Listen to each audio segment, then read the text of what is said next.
Bismillahirrahmanirrahim. Today we are learning part 2 of the topic focusing on users and their tasks, which is from chapter number 7 from the book titled Object Oriented Software Engineering Practical Software Development Using UML and Java, which is written by Timothy and Robert.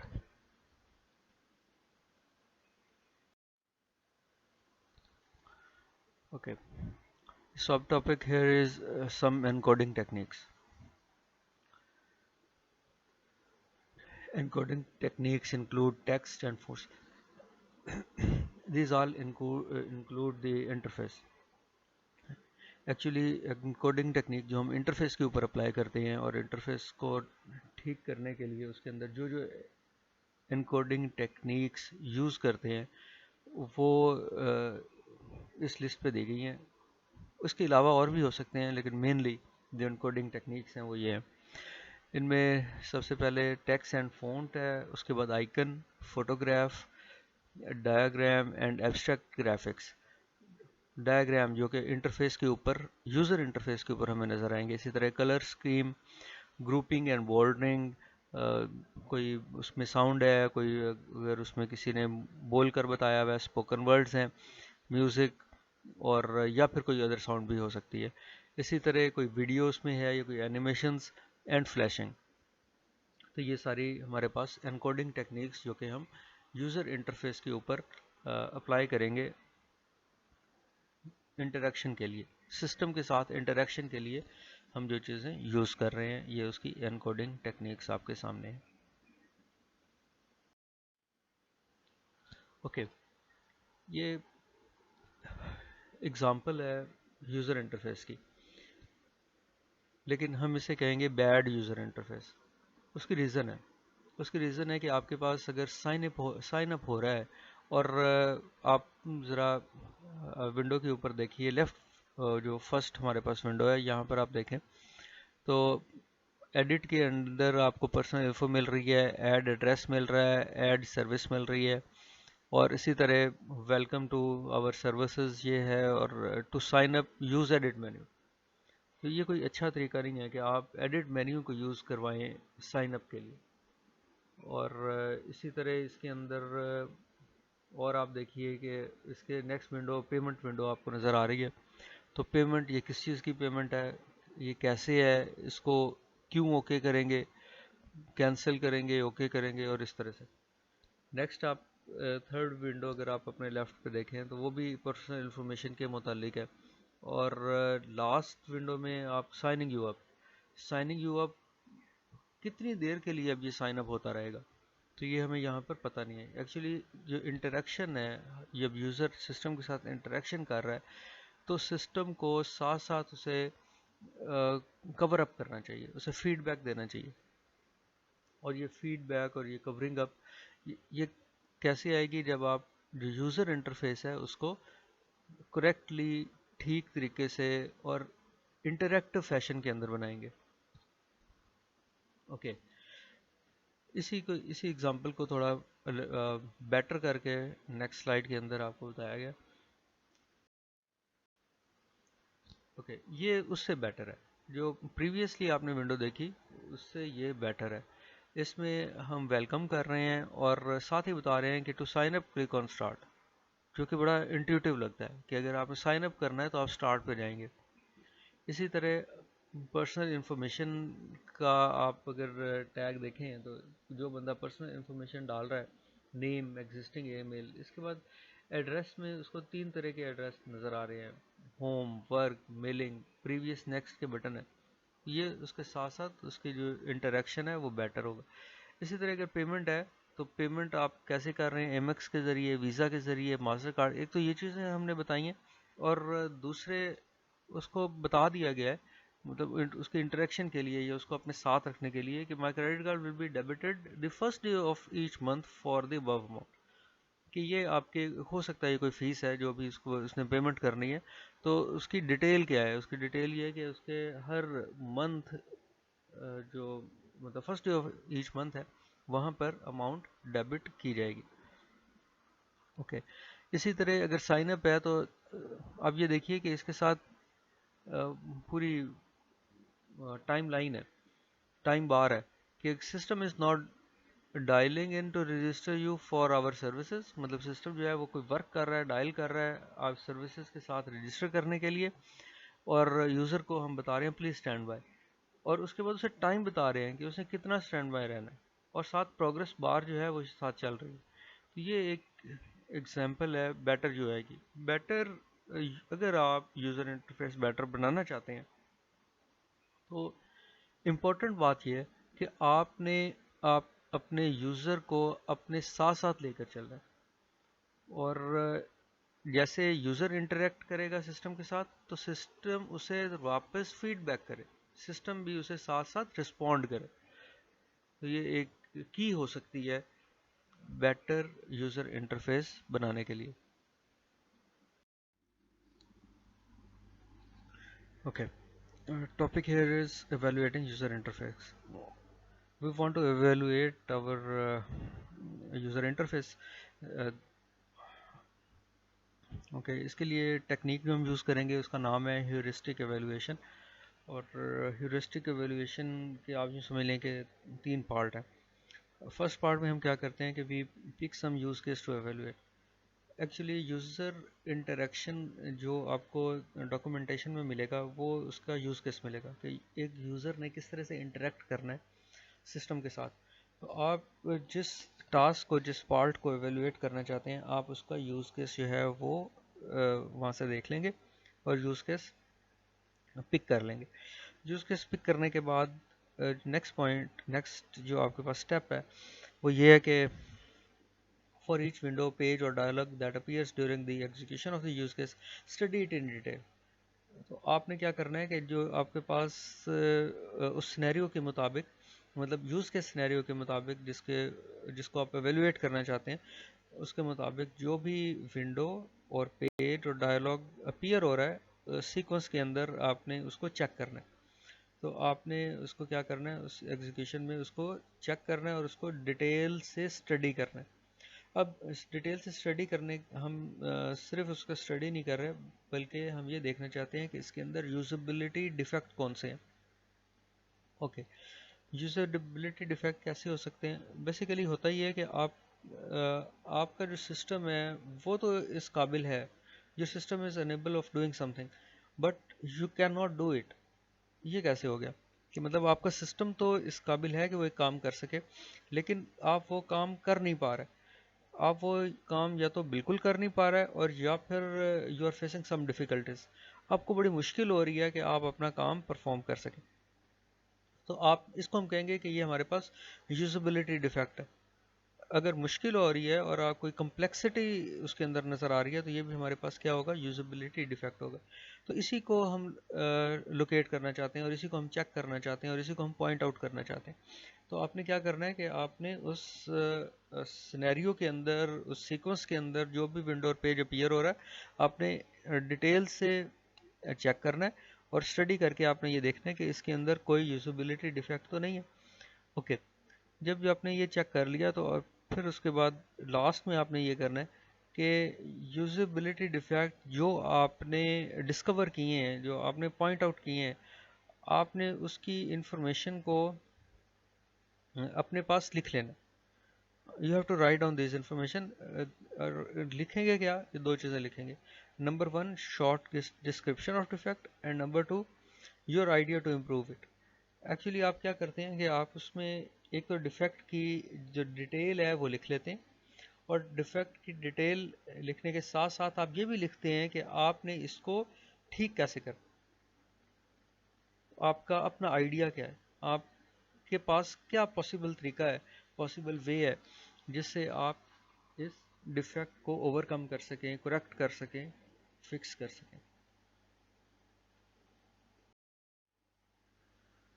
Okay, अगर आप user interface को evaluate कर रहे हैं तो एक और method जो हमारे पास है उसको हम कहते हैं evaluation by observation of users.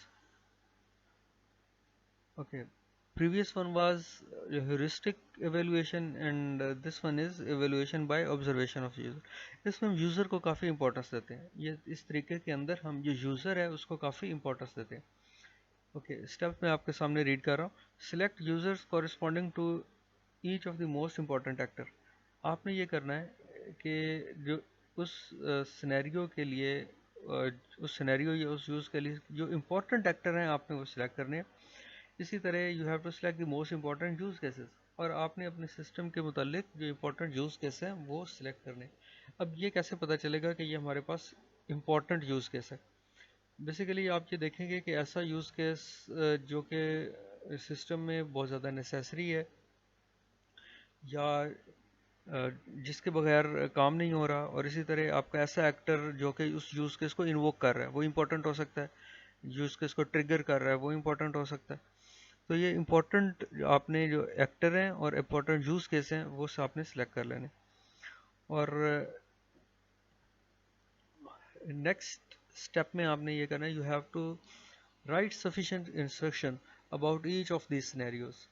तो अब वो जो आपने यूज़ केस है, बेसिकली आपका यूज़र उसके ऊपर कैसे परफॉर्मेंस कर रहा है हमने इसको लिख लेना है.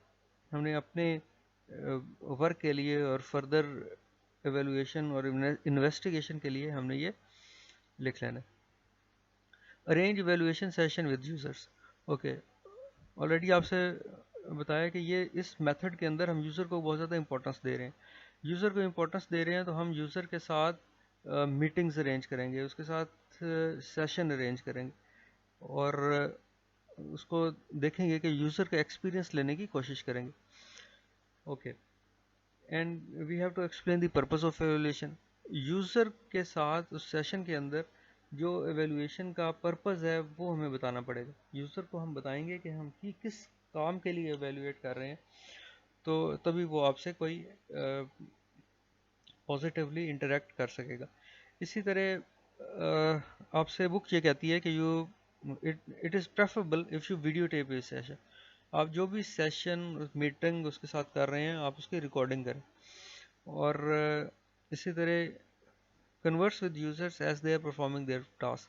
आप अपने सेशन के अंदर, और जिसको आप वीडियो टेप भी कर रहे हैं, उसमें जब आप यूज़र से बातचीत करते हैं और उससे जानने की कोशिश करते हैं कि वो सिस्टम को किस तरह से परसीव कर रहा है, सिस्टम के साथ कंफर्टेबल है या नहीं, तो आप उसको ऐसे कन्वर्सेट करें जैसे वो टास्क को परफॉर्म कर. जिस टास्क को आप एवेल्युएट करना चाहते हैं आप उससे इवन वो टास्क परफॉर्म करवाएं कि वो किस तरह से परफॉर्म करता है. And when user finish all task debrief them. अब यूज़र ने जिसको आप एवेल्युएट करना था वो जब टास्क परफॉर्म कर लिए, अब आपने उसको एक्सप्लेन भी करना. And you also have to take note of any difficulties experience. ये इंपॉर्टेंट चीज़ है इस सेशन का. बेसिकली जो हमारे पास मकसद है वो यही है कि हम पता करें कि यूज़र ने कौन सी डिफ़िकल्टी है जो उसने एक्सपीरियंस की है. तो ऐसी जितनी भी डिफ़िकल्टीज यूज़र ने एक्सपीरियंस की हैं आप उसको राइट डाउन करेंगे, और सिर्फ राइट डाउन नहीं करेंगे बल्कि उसे को फॉर्मुलेट भी करेंगे, उसको उसका कोई सोल्यूशन भी देंगे, उसको फिक्स करेंगे, उसको करेक्ट करेंगे. You have to formulate the recommended and recommend the changes कि अब क्या किया जाए. जो प्रीवियसली जो मेथड है जिसके ऊपर सिस्टम वर्क कर रहा है, तो वो उसमें जो डिफ़िकल्टी है, अगर डिफ़िकल्टी आ गई है तो अब उसको ओवरकम कैसे, उसे ठीक कैसे किया जा सकता है, ये भी आपने बताना है.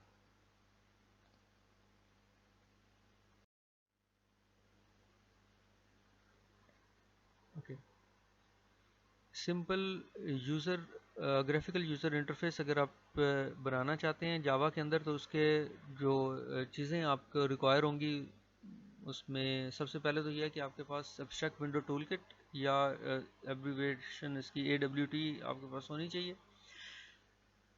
इसमें हमारे पास तीन चीज़ें हैं. एक को हम कंपोनेंट कहते हैं, फिर हमारे पास कंटेनर है, और उसके बाद layout. Basically button, text field, list, label, scroll bar, all these things are component, and these component are actually building blocks of any graphical interface. So the next thing is container. Example of container is frame, dialog and panel. Actually these frames or dialog or panel, they all contain the components. Basically हम अपने button, text field या list box जो कि components थे उनको इनके अंदर हम कंस्टिट्यूट करते हैं, इसके अंदर हम रखते हैं अपने ग्राफिक यूज़र इंटरफेस डेवलप करते हुए। ओके, और तीसरी चीज़ जो इम्पोर्टेंट है जो कि यूज़र इंटरफेस बिल्डिंग के लिए ज़रूरी है, ये हमें पता होना चाहिए कि हम इसको किस तरह से कंपोनेंट को कंटेनर के अंदर किस तरह से रख रहे हैं। Actually we define the way the components are laid into the container.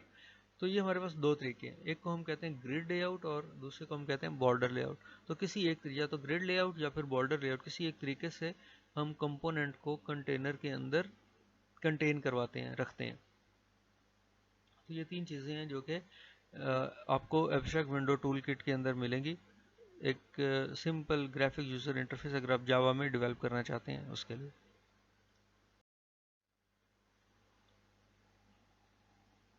Okay, the next topic is difficulties and risks in user interface design. User interface design में आपको कौन सी डिफ़िकल्टीज और आएंगी और कौन से ऐसे रिस्क हैं जो इसके साथ अटैच हैं। उसमें सबसे पहले जो फर्स्ट रिस्क और डिफ़िकल्टी है, it is users differ widely, because every user is not same. User differ होते हैं, यूज़र एक दूसरे से मुख्तलिफ होते हैं। यूज़र एक दूसरे से मुख्तलिफ किस तरह हैं? यूज़र एज के लिहाज से मुख्तलिफ है, यूज़र अपने वर्क के लिहाज से मुख्तलिफ हैं, यूज़र मुख्तलिफ हैं अपने एरिया के लिहाज से, अपने फिज़िकल लोकेशन के लिहाज से। Account for differences among user when you design the system. जब आप सिस्टम को डिज़ाइन कर रहे हैं, सिस्टम डिज़ाइन कर रहे हैं और ख़ास तौर से आप यूज़र इंटरफेस डिज़ाइन कर रहे हैं, तो उसमें आपको जो यूज़र का डिफरेंस है उसको भी समझना पड़ेगा। Okay, design it for internationalisation. तो इसको ग्लोबली आपने जो यूज़र इंटरफेस डिज़ाइन करना है, आप उसको ग्लोबल वे के अंदर डिज़ाइन करेंगे। When you perform usability studies, try the system with many different type of users. और इसी तरह जब आप एवेलुएट कर रहे हैं यूज़र इंटरफेस को और यूज़बिलिटी स्टडी परफॉर्म कर रहे हैं, तो वहाँ पर आपको जितने भी टाइप के यूज़र हैं, आप मेन यूज़र आप सिस्टम को देखेंगे, ये एक्चुअली डिफ़र करता है आपके प्रोजेक्ट टू प्रोजेक्ट। जैसा प्रोजेक्ट है वैसे उसके यूज़र्स होंगे और वैसे यूज़र कितनी टाइप के हैं आपने ये देखना है। यूज़र डिफरेंट एज के हैं, डिफरेंट उनका बैकग्राउंड है, डिफरेंट वर्क है, इस लिहाज से डिफ़र हो सकते हैं, या फिर अपनी फ़िज़िकल लोकेशन के लिहाज से डिफ़र हो सकते हैं। तो आपने इसको अकाउंटेबल बनाना है। ओके, एक और डिफ़िकल्टी जो फेस करते हैं कि user interface implementation technology changes rapidly. आपकी जो यूज़र इंटरफेस की इम्प्लीमेंटेशन की टेक्निक्स एंड टेक्नोलॉजी हैं, ये टाइम टू टाइम चेंज हो जाती। मतलब जैसे ही नई टेक्नोलॉजी आई तो पुरानी टेक्नोलॉजी को लोग भूलने लगते हैं। Stick to simpler user interface framework widely use by other, लेकिन उसमें जो बेसिक्स हैं या फंडामेंटल हैं वो सेम रहते हैं। तो आपने इसको ओवरकम करने के लिए कि आपकी चूँकि टेक्नोलॉजी चेंज हो रही है, तो सिंपल यूज़र इंटरफेस की तरफ आप स्टिक करें। तो यूज़र इंटरफेस फ्रेमवर्क जो कि वाइडली यूज़ हो रहे हैं, आप उनके ऊपर काम कीजिए। Avoid fancy and unusual user interface design involving specialization control that will be hard to change. तो एक तो आपने जो सिंपल यूज़र इंटरफेस है उसके साथ स्टिक रहना है, और दूसरे कोई फैंसी या ऐसा यूज़र इंटरफेस जो कि लोग यूज़ नहीं करते या आप एक ही दफ़ा उसको बिल्ड करने लगे हैं, और कोई आपने उसमें ख़ास कोई स्पेशलाइज कंट्रोलिंग सिस्टम इंट्रोड्यूस किया है, और इस तरह से अगर आप उसके काम कर रहे हैं तो इससे आपने अवॉइड करना है। क्योंकि उसके मुश्किल ये होगी कि एक तो यूज़र के लिए वो कम्प्लेक्स है, और दूसरे आप भी अगर उसे चेंज करना चाहते हैं नेक्स्ट टाइम, अगर आप उसका नेक्स्ट न्यू वर्जन लेकर आएंगे तो दोबारा आपके लिए भी वो डिफ़िकल्ट हो जाएगा उसको चेंज करना। ओके। इसी तरह अगर रिस्क और डिफ़िकल्टी की हम बात कर रहे हैं तो उसमें एक और जो डिफ़िकल्टी है कि user interface design and implementation can often take the majority of work in an application. काम ज़्यादा करना पड़ता है। यूज़र इंटरफेस अगर आप अच्छा बनाना चाहेंगे तो आपको उसके ऊपर काम ज़्यादा करना पड़ेगा और टाइम भी ज़्यादा लगाना पड़ेगा। ठीक है, तो ये एक प्रॉब्लम है इसमें। Make user interface design and integral part of software engineering process. Software engineering process का इंटीग्रल या इम्पोर्टेंट पार्ट हमें समझना पड़ेगा यूज़र इंटरफेस को। अगर आपका यूज़र इंटरफेस अच्छा है तो आसानी से काम हो सकता है। होता यह है कि आपका जो सिस्टम है वो तो इस काबिल है कि वो काम कर सके, लेकिन एक बैड यूज़र इंटरफेस से आप सही तरह सिस्टम से काम नहीं ले पा रहे होते। तो इसको हमें इम्पोर्टेंस देनी पड़ेगी, यूज़र इंटरफेस को इम्पोर्टेंस देनी पड़ेगी, ताकि ऐसा सिनेरियो, ऐसा काम जो कि सिस्टम कर सकता है उसको एक सिस्टमेटिक और अच्छे तरीके से यूज़र आसानी से सिंपल वे के अंदर परफॉर्म कर सके। And you need to allocate time for many iterations of prototyping and evaluation.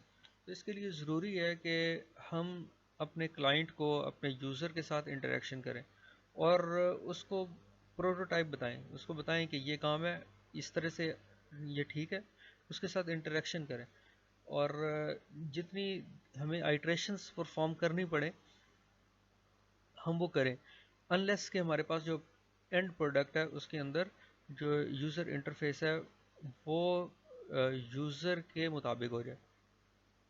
तो ये हमें करना पड़ेगा। इसी तरह और डिफ़िकल्टी जो हमें फेस होती है कि developer often understand the weakness of graphic user interface. होता यह है कि डेवलपर जो कि डेवलप कर रहे हैं, ज़ाहिर है यूज़र इंटरफेस जो कि उन्होंने बनाया तो उसके अंदर कोई वीकनेस या फ्लॉज हैं वो एक्चुअली उन्हें पता होते हैं। And for this purpose you have to ensure all software engineer have training in UI development। तो इस को ओवरकम करने के लिए जो सॉफ्टवेयर इंजीनियर हैं उनकी यूज़र इंटरफेस डेवलपमेंट के लिए सेपरेटली ट्रेनिंग होनी चाहिए। सेपरेटली ट्रेनिंग होनी चाहिए, सिर्फ उसके ऊपर अपने डेवलपमेंट के ऊपर इतना फोकस, क्योंकि ये भी डेवलपमेंट का पार्ट है। यूज़र इंटरफेस डेवलपमेंट भी डेवलपमेंट का पार्ट है और उसकी उतनी ही इम्पोर्टेंस है जितनी टास्क को परफॉर्म करवाने की इम्पोर्टेंस है। ओके। और इसी तरह you have to test with users. ये यूज़र इंटरफेस का फ़ायदा ही तब है कि सिर्फ डेवलपर उसे डेवलप करके तो चला गया और उसके बाद वो काम नहीं हो सका। तो इससे बचने के लिए यूज़र से टेस्ट करवाइए। यूज़र जिसने सिस्टम यूज़ करना है वो एक दफ़ा ज़रूर उसे अपने सिस्टम को टेस्ट करे। And study the user interface of other software. और इम्पॉर्टेंट ये है कि सिर्फ ये नहीं कि उसे टेस्ट किया जाए, बल्कि जो उस तरह के अदर कम्पिटिटिव सॉफ्टवेयर हैं उनको भी स्टडी किया जाए। तो यूज़र उसी सॉफ्टवेयर की तरफ जाएंगे जो कि उनका काम कर रहा है और आसानी से कर रहा है।